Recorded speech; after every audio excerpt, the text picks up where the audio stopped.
안녕하세요. 저는 서울에 사는 31살의 한 남편의 아내이며 한 아이의 엄마입니다. 오랫동안 남들에게 말 못했던 비밀을 풀고자 이곳에서 이야기하며 저의 답답함을 풀어보고자 합니다. 앞으로의 내용을 말씀드릴 때는 실명이 아닌 가명을 사용하여 이야기하겠습니다. 지금으로부터 약 5년 전, 저는 한 게임을 오랫동안 즐겨하며 길드원들과 소통하는 오픈 채팅방에서 활동을 하였습니다.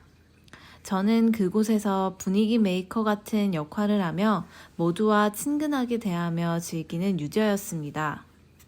그곳에는 약 30명 정도의 사람들이 있었고, 어느 때와 같이 서로 게임 공략을 공유하고 웃은 소재의 재미있는 짤들도 보내며 서로 웃고 즐기는 채팅방에 어느 한 분이 새로 길드 가입을 하여 채팅방에 들어오게 되었습니다. 그 사람은 저보다도 많이 어렸으며 자기소개를 하는데도 뭔가 좀 뻔뻔하고 허세 가득한 사람이 들어왔구나 느꼈어요. 아직 어려서 에너지가 가득 차구나 라는 인상을 받았지만 별 대수롭지 않게 여기며 평소처럼 반기며 지냈습니다. 그 사람은 게임을 시작한 지 얼마 안 된 초보라 처음엔 아무것도 모르고 약체였지만 저희 길드 가입 조건이 친목인 만큼 그저 추천제로 가입이 가능하였기 때문에 길드 가입이 쉬웠습니다. 하지만 그 사람이 게임에 돈을 투자하는 능력은 아무나 쉽게 할 수 없는 수준이었습니다. 그렇게 매달 게임에 많은 돈을 쓰며 짧은 시간 내에 최약체에서 저희 길드에서도 필요한 자원이 되었습니다. 그러던 날들이 반복되어 가던 도중 며칠 후 저에게 따로 개인톡이 왔습니다. 저기 하이엄, 저 평화길드의 저수지예요. 저 바쁘지 않으시면 잠깐 톡 가능하심? 헐, 무슨 일이세요? 개인톡을 다 주시고? 지금 내가 무슨 퀘스트 하는데 길드원과 같이 해야 돼서요. 시간 괜찮으면은 저랑 한판 콜? 저도 같은 퀘스트를 진행해야 해서 같이 게임을 하였습니다. 그날 이후로부터 저희는 쭉 같이 오랫동안 게임을 하게 되었고, 다른 길드원들 몰래 비밀 연애하는 것 마냥 둘이서만 게임을 했습니다. 그렇게 둘이서 게임을 하다 보니 알게 모르게 서로 점점 가까워졌어요. 서로에 대해 궁금한 게 많아졌을 무렵 제가 그 사람에게 한 사적인 질문을 오랜 시간이 지나고 나서야 했습니다. 언제부턴가 궁금했었는데 같이 이야기하다 보면 좀 물어보기 실례일 수도 있을 것 같아서 좀 물어보기 꺼려졌었거든? 근데 이제 우리도 많이 친해졌다 생각이 들어서 너는 무슨 일을 하는지 물어봐도 될까? 나이에 비해 일반 직장인들도 그렇게 현질에 쓰지 못하는데 말이야. 흔하지 않는 일을 하는 게 내 일이야. 더 궁금해지는데 말해주기 곤란한 직업이야? 미안 누나. 내 개인 취미 생활을 하는 곳인 만큼 이곳 사람들에게 말하기는 너무 곤란하긴 해. 뭐 됐어. 나한테까지 말 안 해주는 거 보면 나도 그냥 너한테는 개인 취미 생활의 한 일원이란 걸 깨달았으니 그냥 안 궁금해졌네요. 말아. 그래, 실은 누나한테는 말해줘도 될까? 라는 고민을 많이 해봤어. 그렇지만 회사 방침상 개인 사생활이 공개되는 걸 극도로 꺼려하기에 모든 이슈화에 이름 올라가면 우리 사장이 정말 싫어해. 물론 거기에 치이는 나도 스트레스 받을 게 확실하지만. 뭔 회사 방침이 그래? 무슨 뭐 영화에 나오는 킬러나 국정원, 비밀요원 같은 거라도 되나? 그런 건 아니지만 나 사실 연예인임.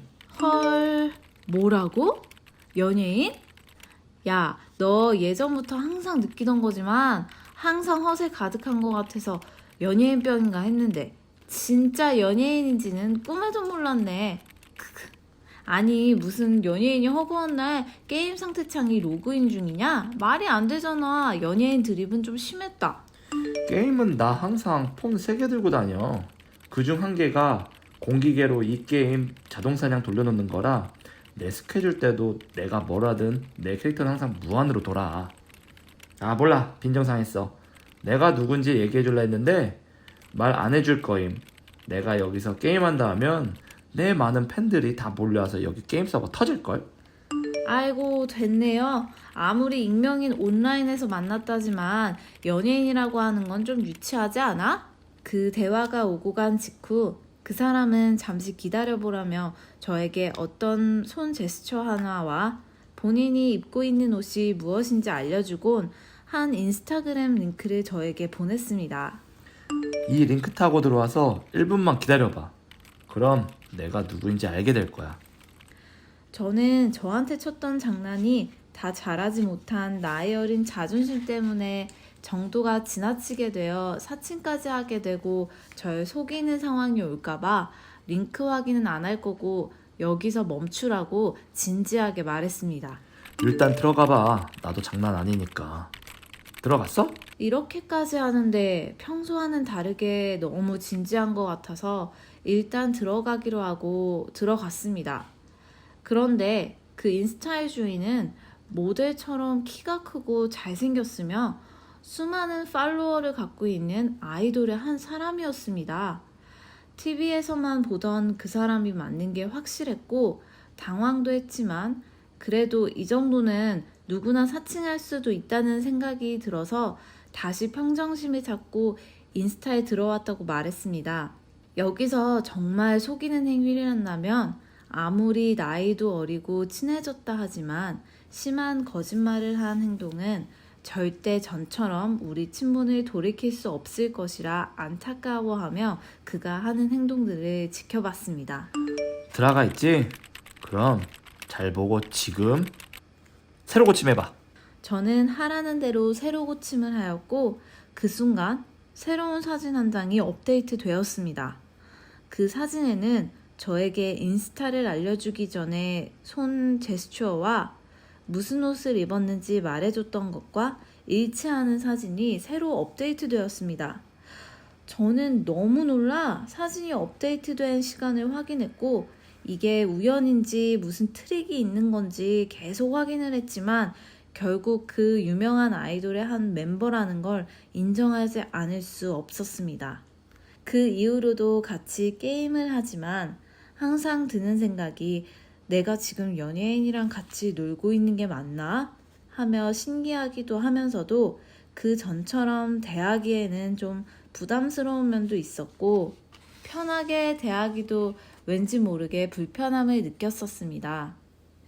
이 사실을 주변 친구들에게 말하면서 자랑도 하고 싶었지만 그 남자의 정체를 알게 된 순간 그 사람이 말하기를 아무에게도 이 사실을 말하지 말라던 간곡한 부탁이 있었습니다.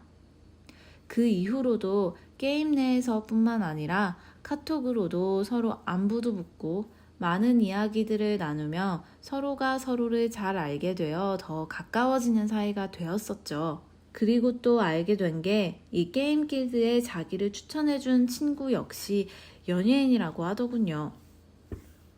같은 멤버는 아니지만 실제로도 친하고 가깝게 지내서 형, 동생하며 같이 논다고 하더라고요. 그렇게 시간이 더 흐르며 서로에게 가까워지다 보니 언제부턴가 제 마음속에는 이 남자를 한번 만나보고 싶다라는 생각이 들었습니다.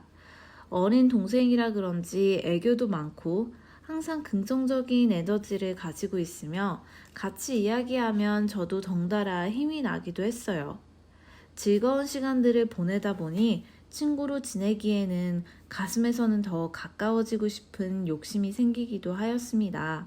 하지만 저는 20대 초반처럼 어린 여자도 아니었고 나름 모든 일에 이성적이다 생각해왔기에 다시 생각을 다잡기도 했었습니다. 하지만 보고 싶다는 생각을 저만 가졌던 게 아니었나 봅니다. 가끔 보이스톡을 하긴 하지만 그날은 예고 없이 보이스톡으로 전화가 와서 좀 당황하면서 전화를 받았어요. 누나, 나 요즘 많이 답답해. 그 이유에 대해서 많은 생각들을 해봤어. 왜? 일이 좀 힘들어? 안 풀리는 게 있어서 그래? 그런 일은 전혀 아니고 사실은 아, 누나 때문이야. 누나랑 대화하는 게 너무 좋고 의지도 많이 하게 됐고 요즘에는 일하는데도 누나 생각밖에 안 나더라고. 근데 너무 웃긴 건 누나 얼굴을 몰라서 그런지 누나 캐릭터만 떠오르는 게 내가 이제 진짜 미쳤구나 했어. 인스타에 누나 사진은 없고 항상 고양이, 일상 사진만 있으니 내가 뭘 알아야지. 그렇게 누나 얼굴이 무척이나 궁금하기도 했어서 언제는 사진 좀 보여달라고 할까? 하다가도 꾹꾹 참고 언젠가는 보내주는 일이 있을 거라 생각했었거든? 근데 이제는 더 이상 안 되겠더라고. 사진도 이제는 됐고 그냥 보고 싶어. 너무 많이. 그래서 한번 만나봤으면 좋겠는데. 너무 갑작스럽고 뭐라 말해야 할지도 모르겠어. 우리가 게임으로 안 사이지만 이렇게 갑자기 느닷없이 보자고 하니까 조금 당황스럽기도 하네. 온라인에서 실제로 사람 만난 적도 없었고 해서 솔직히 잘 모르겠어. 나도 온라인에서 뭐 그렇게 알던 사람들과 만나본 적은 단 한 번도 없어. 하지만 누나를 알게 됐을 때는 그게 아니란 걸 알게 됐어. 내가 누나에 대해서는 많은 걸 알고 있고 누나도 나를 많이 알고 있는데 왜 못 만난다는 건지 이해가 안 가. 솔직히 나만 애타는 거야? 누나 생각을 알고 싶어. 살면서 고백 한번 해본 적은 없지만 우리가 어떤 사이인지 누나 생각을 듣고 싶어. 뭐라 말해야 될지 모르겠어. 그냥 나도 너 생각이 많이 났고 너가 느낀 감정이랑 같아. 너가 나를 궁금해하면 어쩌지? 사진 달라고 하면 무슨 사진을 줘야 하지? 얼굴을 보고 나면 실망해서 그냥 우리가 지냈던 사이가 한순간에 사라지면 상처를 많이 받을 것 같다는 생각도 했어. 왜냐면 넌 주위에 이쁜 여자들밖에 없을 테니까. 너랑 나랑은 많이 달라서 안 될 거란 걸 누구보다도 잘 알기에 그런 내색을 하지 않았어. 누나도 역시 나와 같은 마음이었어. 다른 남자들은 어떨지 모르겠지만 누나와 알고 지낸 시간이 있는데 누나가 너무 좋고 생각하는 부분들이 너무 존경스럽기도 하고 누나를 닮아가고 싶다는 생각을 많이 들어. 얼굴이 이쁜 사람들이 다 누나처럼 이쁜 마음을 가졌다고 생각해? 전혀 아니야. 많은 여자들을 겪어봤지만 누나처럼 마음씨 좋고 유쾌한 사람은 못 봤어.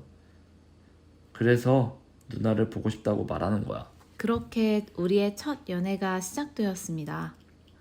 처음에는 연예인과 사귄다는 현실이 실감이 나지 않으면서도 이게 맞나 싶을 정도로 좀 불안하기도 했습니다. TV 드라마 속 주인공이 된 느낌도 들었지만 드라마는 드라마뿐이더군요.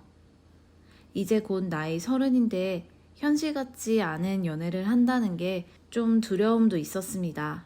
아이돌의 여자친구가 되어서도 부모, 친구들에게도 알리지 못하는 현실이었고 그저 비밀 연애를 하는 것이 이렇게까지 힘들 줄은 몰랐습니다. 약속과 장소를 정하는 것도 하나부터 10까지 다 따져가며 정해야 했으며 데이트를 하는 것도 내심 조마조마해서 만나서 헤어지는 시간까지 불안하기만 하고 제대로 대화도 마음껏 놀지도 못하고 그랬으니 말이죠. 두 번째 몰래 데이트를 한 이후에 그 남자가 이렇게 만나는 것도 이젠 힘들겠다고 말하더군요. 아무래도 이렇게 만나는 것도 이제는 어렵겠어. 지금 우리가 활동하는 시즌인데 만나는 게 더 조심스러워졌어.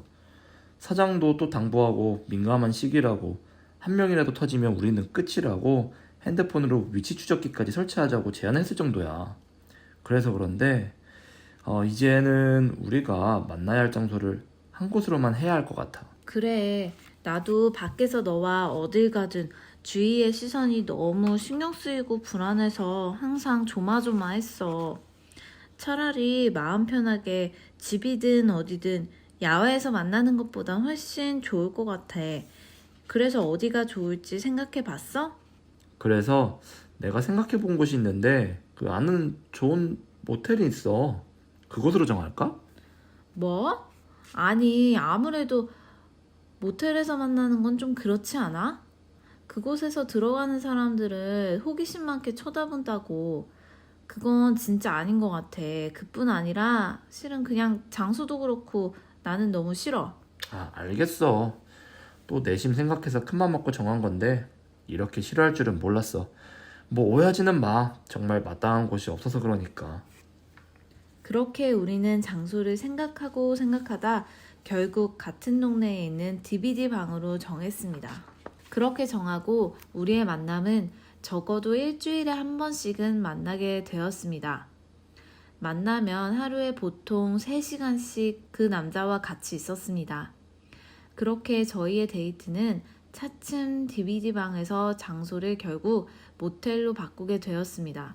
6개월이란 시간을 그렇게 보내며 저의 걱정도 크게 늘어만 갔습니다. 좋아하는 사람과 한 공간에서만 지낸다면 그곳이 어디든 행복할 것이라고 생각했었던 건 잠깐 처음일 때뿐이었어요. 저희도 결국 오래 갈 수가 없었어요. 그 공간에서는 저희는 더 이상 알아갈 것도 없었고요. 더군다나 저는 결혼을 생각해야 할 나이인데 집에서도 남자친구가 있는지 물어보는 날들도 많아졌고 결혼 관련 얘기를 꺼내는 횟수도 많아지다 보니 자연스럽게 스트레스를 받게 됐습니다. 남자친구는 언제나 앞날이 창창하고 승승장구하며 살아가고 있는 사람한테 갑자기 결혼이란 단어를 입 밖으로 꺼낸다는 건 너무나도 염치도 없는 일이었다 생각이 들었어요. 심지어 군 문제도 해결되지 않았기에 저는 그 남자와 결혼을 생각한다는 것 자체가 말도 안 되는 바람이라는 것도 알고 있었습니다. 그렇게 소가리를 하다 보니 그 남자를 보는 게 점점 안 좋게 보일 수밖에 없더라고요. 그렇게 데이트 과정을 되새겨보니 저에 대한 배려가 없구나 라고 느껴지게 되고요. 어느새 우리 사이에는 사랑이란 단어는 없어진 것 같고 그저 육체적인 관계만 하는 그런 일상이 되었습니다. 저의 고민을 알았는지 언젠가는 먼저 저에게 희망이 되는 얘기를 해주더군요. 누나, 그동안 나 만나면서 많이 걱정되고 힘들었지? 조금만 더 시간이 지나고 곧 아이돌 생활도 정리하고 군대 갈 거야. 내가 누나한테 더 기다려달란 말을 해줄 수밖에 없어. 사실이니까. 일반 사람들에게 군대만으로도 2년 가까운 시간도 너무 긴데 아이돌 생활을 끝마치는 것까지 기다려달라고 말하는 게 너무 미안하지만 조금만 더 기다려줄래? 이 모든 게 정리되면 누나와 바로 결혼하고 싶어. 저는 그저 하염없이 울었어요. 제 속마음과 모든 걱정을 다 알고 있었다는 것도 저에게 큰 위안이 되었고, 그래서 그 남자를 더 신뢰할 수밖에 없었죠. 그 남자 말 한마디에 그깟 시간들 못 기다릴 것도 없다 그런 생각이 들었어요. 그렇게 저희는 마음을 다잡고 다시 남들처럼 열심히 연애를 한다고 생각하고 있었습니다. 하지만 며칠이 안 지나서 우리가 하던 게임 오픈 채팅방에 큰 사건이 하나 터졌습니다. 그 남자의 실친구인 연예인 재성씨가 저의 행복한 일상을 무참히 부수는 핵폭탄을 던졌습니다. 톡방 내용엔 이랬습니다. 지혁아, 너 아직도 해나 만나냐? 이번에 좀 오래 데리고 있네. 못생겨서 데리고 다니긴 쪽팔린다면서도 이번엔 버린다더니 여태 잘 만나잖아. 난 아직도 이해가 안 돼. 너 말처럼 못생겼는데 대체 왜 만나? 아무튼 됐고, 네 본처인 승아, 걔가 어떻게 알고 나한테 연락 와서 너랑 어제 연락 안 된다고 너한테 전해달래. 이번 마지막으로 용서해준다고? 그러니까 지금 당장 전화라는데? 그러게, 하루에 2명 만나는 거 오버랬잖아. 뭐 병신아, 네 여친이 지금 너 찾고 있다고. 아니야, 이 방 아니라고. 야, 미안. 그리고는 채팅 내용들이 바로 삭제가 되더군요. 저는 그 톡방에 눈팅 중이어서 갑작스러운 그 둘의 엄청난 대화를 바로 볼 수가 있었고, 무슨 말인지는 이해가 안 됐지만 분명 제 이름이 거론됐고 또 다른 여자를 알게 됐고 큰 혼란에 빠졌습니다. 믿고 있던 그 남자의 본색에 크게 실망했고 그 대화에 아무런 얘기도 하지 못하고 바보처럼 혼자 펑펑 울었습니다. 머리로는 당장 전화해서 사실 유무를 따져보고 화를 쏟아내야 한다고 생각했지만 제 가슴은 진실을 알게 되는 것조차 두려웠습니다. 이용당한 건 난데 오히려 이 상황을 도망가고 싶었습니다. 그렇게 10분 뒤 제 전화기로 그 남자에게서 전화가 왔습니다. 심장이 마구마구 떨리고 차마 받을 자신이 없었습니다. 저는 어떻게 해야 할지도 모르겠고 그 자리에서 계속 울었습니다. 그렇게 시간이 얼마나 흘렀는지도 모른 채 방에서 오만 가지 생각을 했습니다. 그리고 제가 너무 바보 같고 멍청하고 나이도 헛먹었는지 어린 남자한테 농락당했다고 생각하니 너무 한심해서 견디기가 힘들었습니다. 내 인생에 이런 일이 일어나는 게 너무 어이가 없었고 왜 저는 그동안 어떻게 그 사람을 믿어왔고 의지했는지 곰곰이 생각도 해보았습니다. 그 남자는 저에게 항상 달콤한 말과 미래를 함께 약속하자는 그런 속삭임들이 모두 다 거짓이란 말에 현혹된 제가 바보 천치 같아서 미친 것 마냥 깔깔 웃기도 했어요. 그렇게 정처 없이 생각하다 정신을 좀 차리게 됐습니다.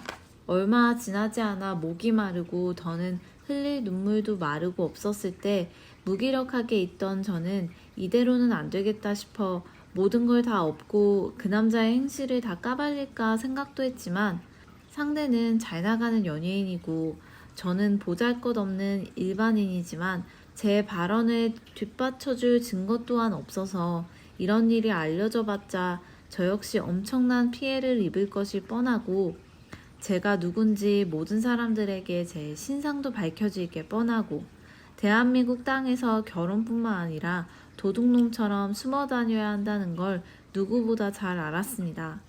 그런 현실에 또 한탄하며 다른 사람이라면 어떻게 대처했을까? 저는 너무 소심하기도 하고 혼자 묵묵히 참는 성향이라 너무 안타깝지만 현실에서의 약자는 저이기에 그 남자와 함께했던 제 기억을 지우고 예전의 삶을 살아야겠다는 생각을 했습니다. 그 남자에게 뭐 하는데 전화를 안 받냐고 톡 보면 연락 달라는 말이 그 남자와 저와의 마지막 톡이었습니다. 그렇게 저는 그 남자에게 답장도 연락도 하지 않으며 점점 그 남자를 멀리하게 되었습니다. 하고 있던 게임도 지우고 친하게 지냈던 길드 사람들과도 인사도 못하고 방에서 나와 생 이별을 할 수밖에 없었습니다. 그 이후로 바로 전화번호도 바꾸고 마치 죽어서 없어지는 사람인 것 마냥 그렇게 저의 마지막 20대의 추억을 그곳에 다 버려두고 나왔습니다. 그 이후로 저는 직장에서의 선배였던 지금의 남편을 만나 결혼하였고 어여쁜 나이도 낳고 잘 살고 있습니다. 옛 안 좋았던 기억들을 지우기 위해 일부러 TV도 보지 않았고 트라우마에 걸린 것처럼 인터넷의 연예 엔터테인먼트 이런 쪽의 소식을 피해가며 인터넷도 하였습니다. 그렇게 가족과 알콩달콩 살아가며 저의 행복한 삶을 살아가고 있을 때 잊고 있었던 그 남자에게서 5년 만에 연락이 오게 되었습니다. 어떻게 바뀐 번호를 안 건지 생각도 못할 정도로 저는 패닉이 와서 부들부들 떨어야만 했습니다. 나는 이제 겨우 행복하게 잘 살고 있는데 왜 이제서야 다시 연락을 한 건지, 아직 나에게 뭐가 더 미련이 남았는지 도저히 이해가 안 됐습니다. 저는 그 남자에게 그저 잠깐에 스쳐 지나갔던 사람들 중 한 명이었을 텐데 이 전화를 받으면 또 악연이 이어져 저의 가정까지도 위협을 받을 것 같다 생각했습니다. 그래서 그 전화를 차단하였습니다. 그렇게 하루 종일 불안감에 휩싸여 안절부절 못할 때 저녁쯤 저의 예감이 맞았듯이 상상도 못할 엄청난 충격의 일이 저에게 일어났습니다. 모든 악연의 시작이 그가 보낸 한 장의 사진이었습니다. 그 한 장의 사진을 보며 저는 그 자리에서 주저앉을 수밖에 없었습니다. 그 남자는 저에게 전화 받으라는 한마디의 말과 사진을 보냈습니다.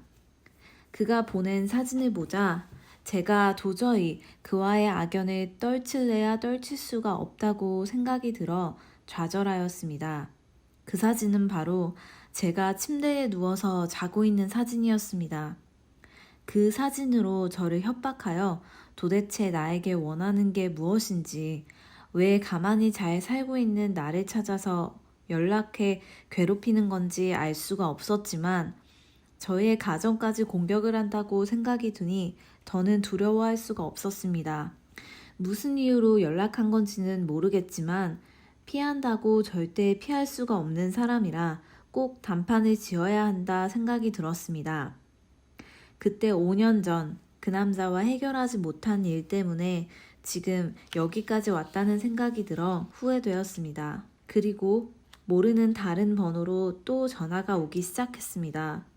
저는 받지 않았고 또 메시지가 왔습니다. 전화 받아라.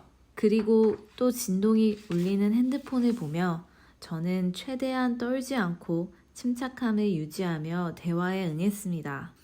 누나, 나야. 잘 지냈어? 무슨 일이야? 너랑 나랑은 할 이야기도 용건도 아무것도 없는 것 같은데? 도대체 나에게 왜 내 사진을 보내면서까지 나한테 연락을 하려는 게 무슨 꿍꿍이야? 그렇게 화낼 필요가 있어? 그저 누나가 보고 싶었고 옛 생각도 나고 잘 있나 걱정도 돼서 연락했을 뿐이야. 내가 잘 있나 걱정이 돼서 연락을 했다고? 웃기지 마. 너가 뭔데 나를 걱정해? 말도 안 되는 소리 하지 말고 내 사진은 왜 가지고 있어? 당장 지워줬으면 좋겠어. 역겨워서 토할 것 같으니까.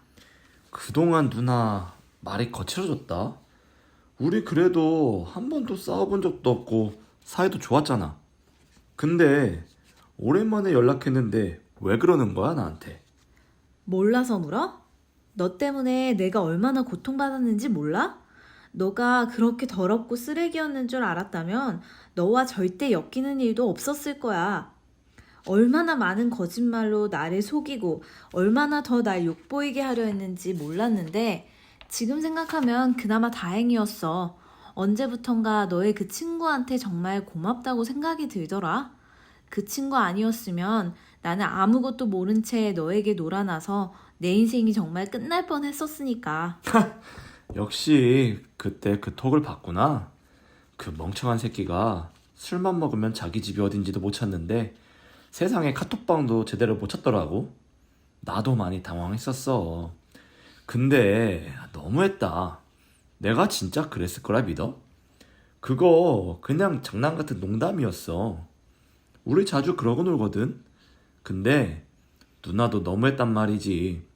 그렇게 혼자 내가 그런 놈이라고 단정내버리고 한마디도 안 따지더라.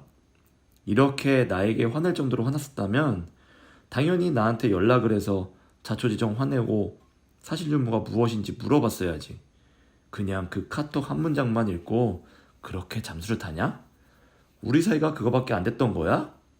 나도 누나에게 실망을 많이 했었다고. 그래, 너 말이 맞다고 하자. 그래서 뭐? 아무튼 나는 너의 진실이 무엇이든 그날 이후로 너와의 인연이 끝났고 아쉬운 것도 없고 더 이상 너랑 말 섞을 이유도 없어. 그냥 너는 너 갈 길 가고 나는 나 갈 길 갔으면 좋겠어. 이만 전화 끊을게. 전화 끊기만 해봐. 내가 누나 사진 한 장만 있는 줄 알아? 뭐? 너 도대체 뭐 하는 새끼야? 날 좀 그만 괴롭혀. 이거 범죄인 거 알지? 너가 지금 무슨 짓을 하는지 알아? 내가 신고하면 넌 연예계 생활 다 끝나고 밖에 얼굴도 못 들고 다닐 텐데 생각이 있는 거야? 그렇겠지. 근데 누나 결혼했더라? 애도 있더라고. 그래서 말인데 이 사진뿐만 있는 줄 알아? 동영상도 꽤나 있다고. 누나가 자고 있는 사진뿐이겠어? 너무 잘 나와서 나 혼자 간직하기엔 아깝더라고. 누나 남편이 누나 젊은 시절을 못 본다는 건 남편으로서 너무 안타까운 일 아니야? 자신이 모르는 것을 다른 남자가 알고 소장하고 있다고 생각하면 어떨까? 질투를 할라나? 뭐라고? 너 도대체 무슨 짓을 했던 거야? 나한테 도대체 왜 그래? 그러니까 전화 끊을 생각도 하지 말고 내 말 똑똑히 들어. 나한테 뭘 원하길래 이렇게까지 하는 거야? 그 진짜 별거 없어. 예전에 우리가 자주 데이트하던 거 기억나? 논현동 DVD방. 그래, 우리 그곳에서 자주 놀았잖아. 진짜 별거 없어. 내가 진짜 어이없는 일에 용의자가 돼가지고 지금은 내가 있는 곳이 참나 기가 막혀서 말도 안 나와. 그러던 와중에 내가 누나 생각이 나서 누나를 증인으로 신청을 할 거야. 누나가 증언만 해주면 돼. 내가 그 DVD 방에 누나랑 함께 있었던 알리바이만 증언해주면 되는 거야. 우리 하루 종일 같이 있었다고. DVD 방에서 잘 놀고 그랬잖아. 그치? 정말 별거 없지? 이거 증언만 제대로 해주면 누나가 본 앞에서 사진, 동영상 다 지워줄게. 콜? 그렇게 저와 그 남자의 대화는 다시는 저를 괴롭히지 않기로 하고 그가 가지고 있다던 저의 치욕스러운 사진과 동영상들을 다 없애는 조건으로 증언을 해주기로 했습니다. 하지만 저는 매일매일 걱정했습니다. 만일 그 남자가 약속을 지키지 않으면 어떻게 할지, 계속 연락을 해서 괴롭히기라도 하면 어떻게 해야 할지 하루하루가 불안에 떨어야 했습니다. 만약 그냥 제가 증언을 안 하고 사라져 버린다면 그 사람이 감옥에 가게 놔두는 게 오히려 내가 더 안전하지 않을까 생각을 하다 그제서야 문득 궁금해졌습니다. 도대체 저와 같이 있던 날에 무슨 범죄에 연루가 되었길래 법정까지 가서 재판을 받는 건지 궁금해졌습니다. 가벼운 형벌이라 괜히 증언 안 했다가는 얼마 지나지 않아 저에게 큰 복수를 할 것 같다는 그런 두려움이 너무 커져 피할 수도 없었습니다. 그러던 어느 날 하루하루를 힘들어하는 저를 남편이 눈치채고 요즘 무슨 일 있냐고 안색이 안 좋다고 왜 이렇게 안절부절이냐며 물어보았을 때 저는 이 사실을 혼자 떠안는 것보다 차라리 남편에게 이제라도 말하고 저의 과거에 용서를 구하는 게 부부로서 신뢰를 잃지 않는 일이라고 생각이 들어서 말을 해야겠다 마음을 굳혔습니다. 저에게 엄청난 실망을 할 남편을 생각하면 너무나 가슴 아픈 일이고 남편에게 너무 미안할 일인 건 알지만 남편의 도움이 절실하게 필요하다고 생각이 되었습니다. 그리고 남편을 불러 울지 않고 침착하게 남편에게 모든 사실을 다 털어놓고 용서를 구했습니다. 모든 이야기를 말한 후 저는 남편의 얼굴을 감히 쳐다보지 못하고 고개를 떨구었습니다. 이혼하자면 너무 가슴이 아프고 서럽겠지만 저의 과거가 까발려진 마당에 제가 무슨 염치로 남편을 붙잡겠나 생각이 들었습니다. 한동안 남편은 아무런 말도 하지 않고 정적이 흘렀습니다. 저는 남편이 크게 쇼크를 먹어 저에 대한 미움과 증오가 커졌겠구나 하며 두려워하던 그 순간 남편의 손이 저의 어깨를 토닥이더니 일어서서 저에게 다가와 저를 안아주었습니다. 그때의 남편의 말이 잊혀지지 않았습니다. 괜찮아. 그동안 잘 버텨줘서 고맙고 나에게 말하기 힘들었을 텐데 말해줘서 고마워. 내가 당신에게 힘이 되어줄게. 이젠 더 이상 무서워하지 마. 괜찮아. 괜찮아. 그 말 한마디에 결혼 후 남편 앞에서 처음으로 눈물을 펑펑 흘렸습니다. 너무나 미안했지만 또 고마워서 내 편이 돼준 남편이 있기에 앞으로 평생 잘하겠다고 남편에게 말했습니다. 그렇게 마음이 홀가분해지고 증언해줄 재판이 일주일 앞으로 다가왔을 때 저에게 한 통의 전화가 또 왔습니다. 제 운명을 크게 바꿔줄 전화였습니다. 여보세요? 해나 씨 번호 맞으시죠? 그런데요? 어디서 전화 주신 건가요? 네. 저는 지금은 아니지만 한때 지역이 친구였던 재성입니다. 제가 급하게 긴히 말씀드릴 일 있어서 연락을 드렸는데 전화로 말씀드리기는 너무 중요한 상황이라 만나서 직접 얘기 드리고 싶은데 시간이 괜찮으실까요? 저는 그 사람 친구라길래 누군가 했더니 오래전 게임 길드에 그 사람이랑 같이 있던 그 연예인 친구 재성씨였어요.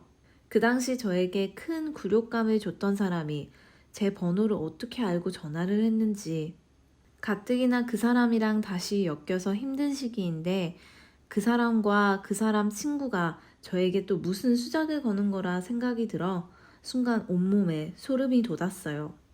그렇게 저는 무섭고 놀라서 전화를 끊어버리려는 순간 다급한 목소리로 잠깐만요. 그 지역의 재판 때 증언 서주시기로 했죠? 그거 절대로 하시면 안 돼요. 속고 계시는 거예요. 네? 속고 있는 거라뇨? 이야기가 깁니다. 전화로 말씀드리는 것보다 이 중대한 사항을 직접 만나서 말씀드리는 게 해나 씨에게도 큰 도움이 될 거예요. 그놈 고의고대로 하다가 해나 씨까지 정말 큰일이 생겨요. 그놈 무슨 재판 받는지도 모르시죠? 그러니까 증인이니 뭐니 증언을 선다고 하신 것 같은데 걔 지금 강간치상죄로, 아니 정확하게 약물 강간으로 졸피뎀 타서 강간한 일로 해나 씨 이용해서 지 죄를 줄이려고 같이 공범으로 엮여서 들어가려고 하는 거예요. 그 일에 해나 씨도 분명 엮여 있는 상황이고요. 그게 무슨 말씀이에요? 제가 무슨 그런 적도 없어요. 아니, 만나서 이야기를 들어봐야겠어요. 지금 어디세요? 전화로 들었던 내용은 정말로 충격적인 상황이었어요.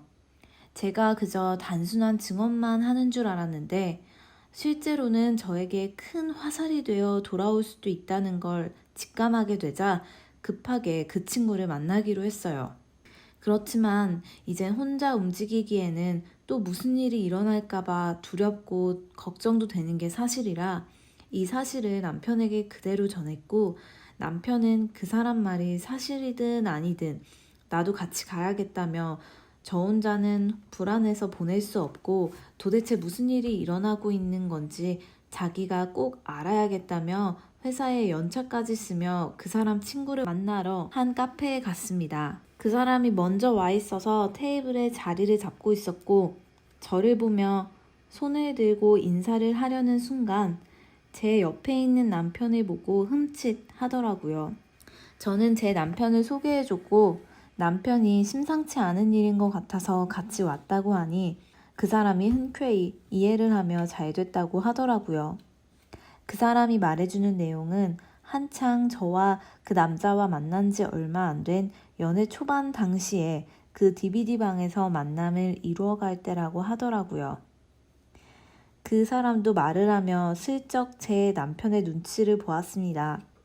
저는 이미 남편에게는 다 얘기를 했던 내용이었지만 다른 사람 입으로 DVD방 이야기가 나올 때 남편에게 미안하고 민망해서 다시 남편 눈치가 보였습니다. 하지만 남편은 그저 아무 내색도 없이 이야기를 계속 이어가라며 편하게 말해달라는 말까지 했습니다.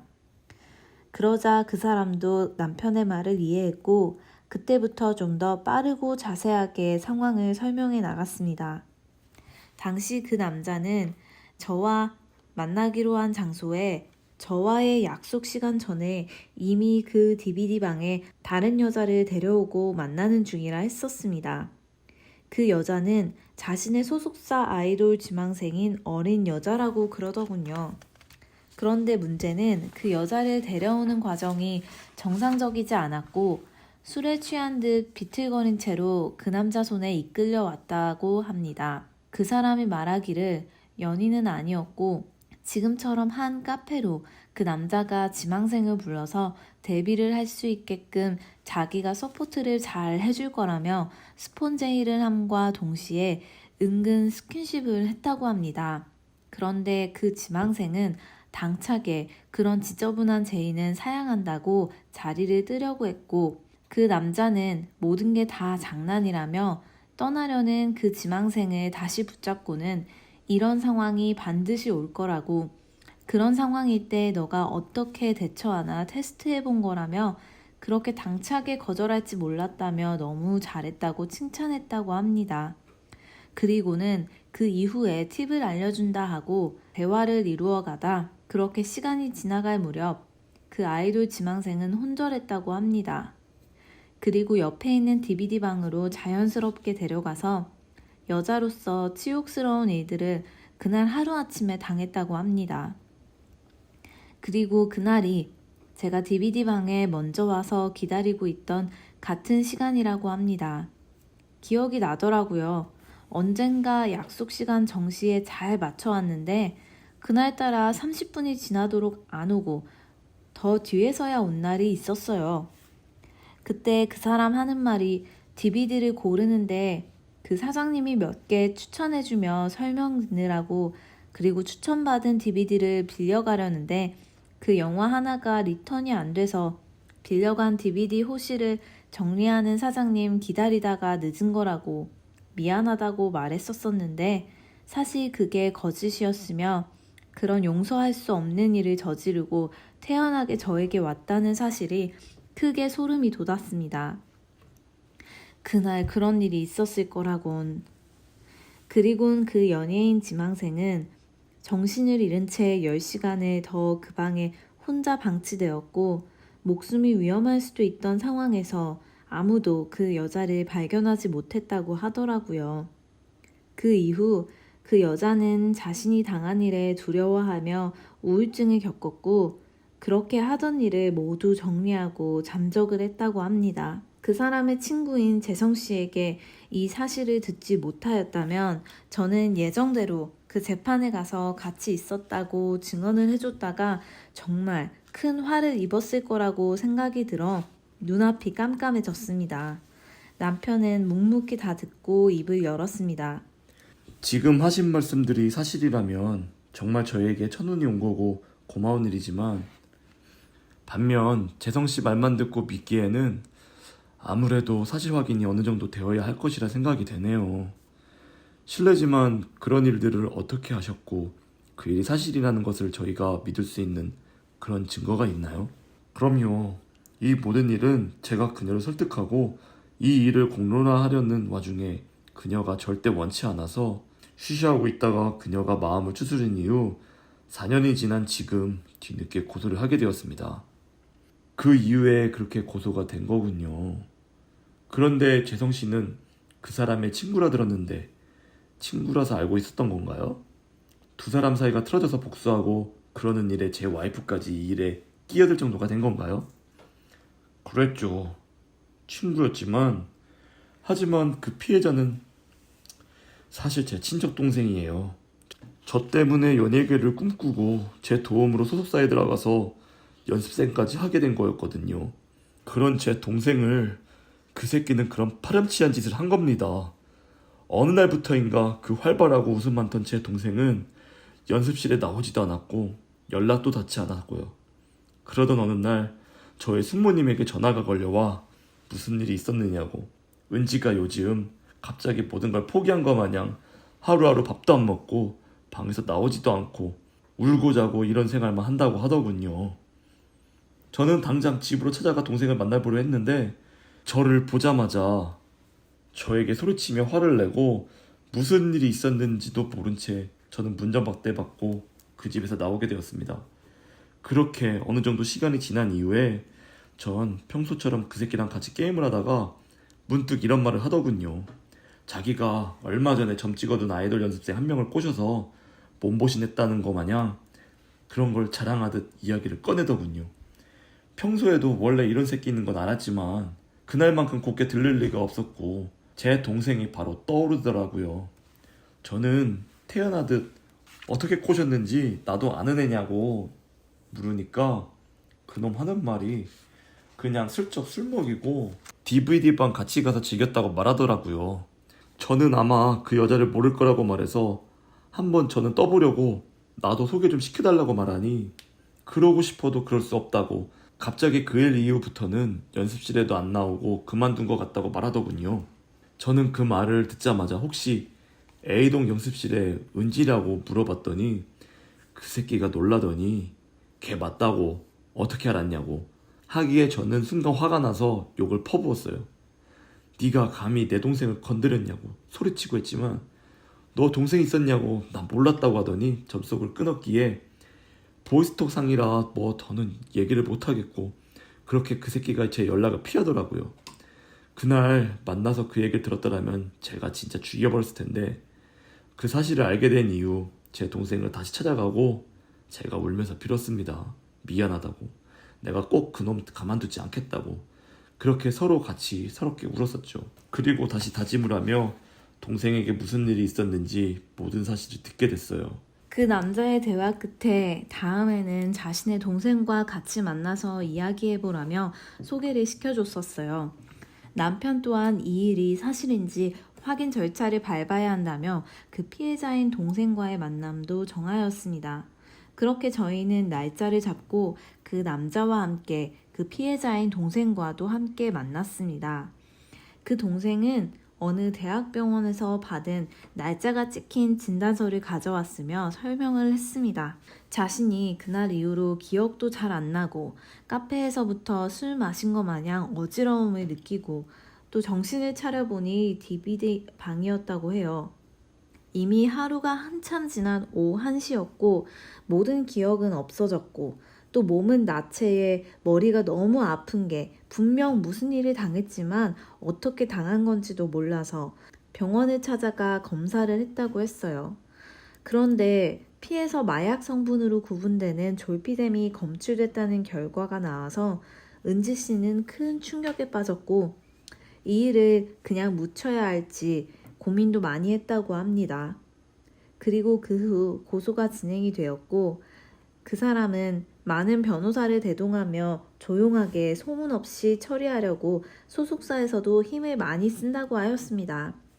그렇지만 진단서에는 졸피뎀이 검출되었어도 안타깝게도 그 사람의 정액이 검출되지 않았기에 피해자인 그 아이돌 지망생 역시 이 일을 절대 크게 알릴 수는 없다고 그 사람의 실체를 온 국민에게 다 까발려졌으면 정말 좋겠지만 그럴수록 자신 또한 이 땅에서 살아가기 힘들 것이라는 갈등으로 인해 많은 스트레스와 우울증을 겪고 있다고 하더군요. 그 당시 생각해보면 서로에게 결정적인 증거가 없기에 저의 등장이 그들 서로에게 가장 큰 카드가 되는 것이라는 걸 알게 되었습니다.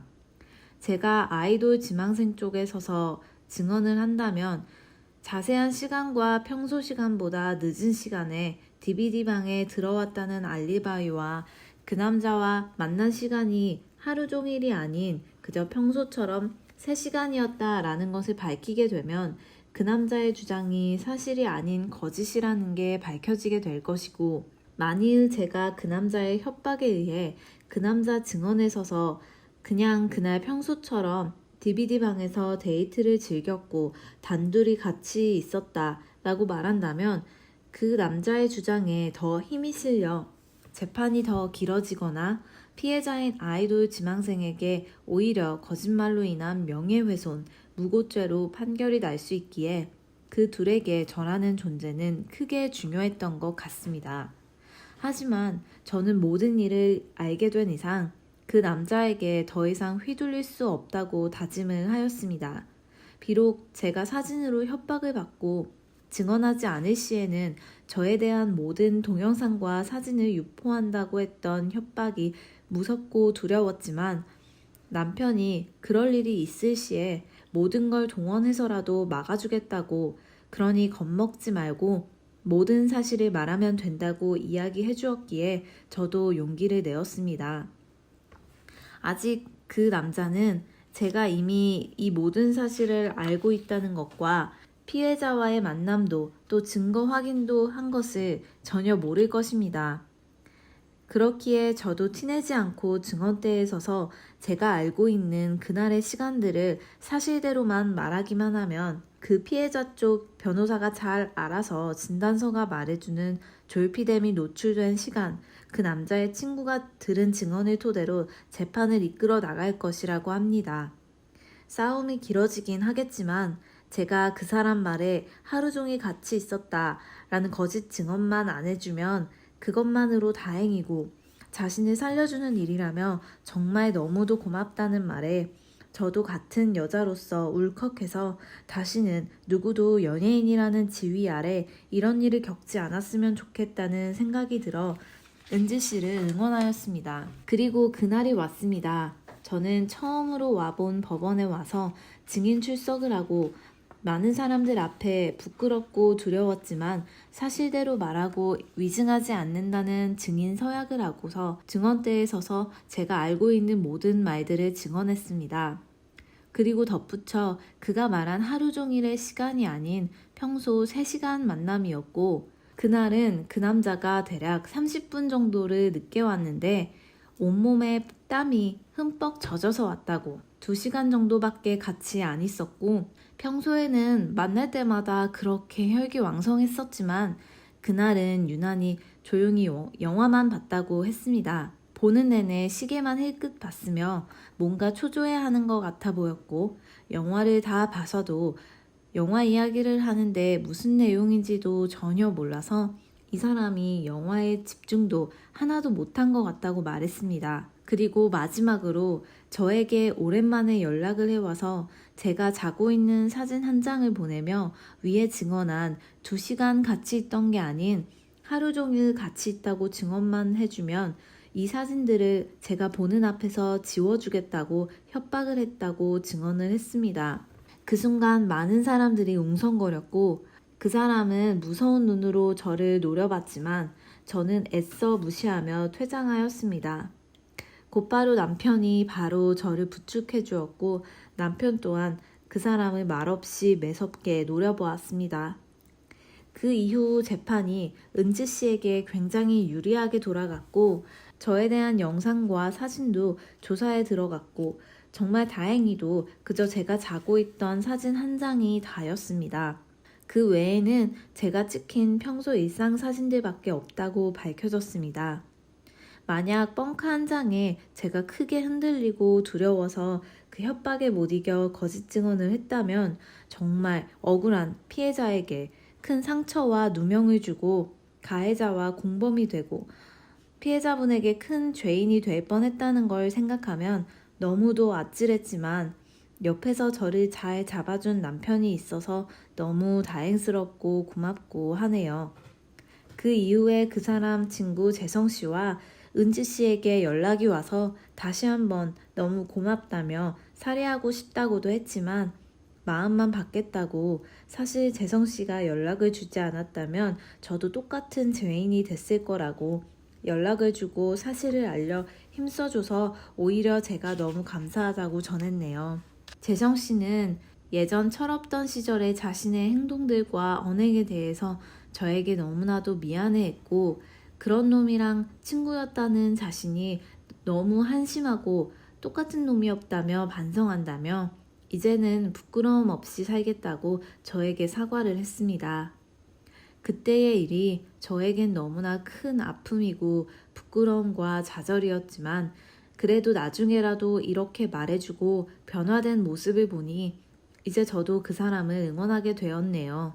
비록 그 나쁜 놈과는 다르게 훗날 아무도 모르게 은퇴를 겪게 되고 그 이후에 지금은 작은 가게를 열어 창업했다며 남편과 언제든 놀러오라고 하네요. 은지 씨는 그 이후로도 정신과 치료를 잘 받아가며 지금은 집에서 공무원 준비를 한다고 나중에 합격하고 취직하면 저에게 크게 한턱 쏜다며 기다리라고도 했습니다. 살면서 연예인 만난 게 신기했고 마치 제가 드라마 속 주인공이 된 것 마냥 무조건 해피엔딩이 있을 거라는 막연한 기대감으로 인해 제 사고력과 분별력이 흩어지는 일들을 겪었는데 그 실체 또한 알게 된 게 이런 일 또한 드라마에서 흔히 나오는 일 같다는 생각이 드네요. 그저 핑크빛으로만 생각한 제가 그때 당시에는 너무나도 한참이나 어렸었나 봅니다. 물론 지금은 정말 힘이 돼주는 좋은 남편을 만나 저희 아이와 행복한 시간들을 보내는 지금이 저에겐 둘도 없는 해피엔딩입니다. 저의 긴 사연을 들어주셔서 감사합니다. 모든 분들 항상 건강하시고 행복해지시길 바래요.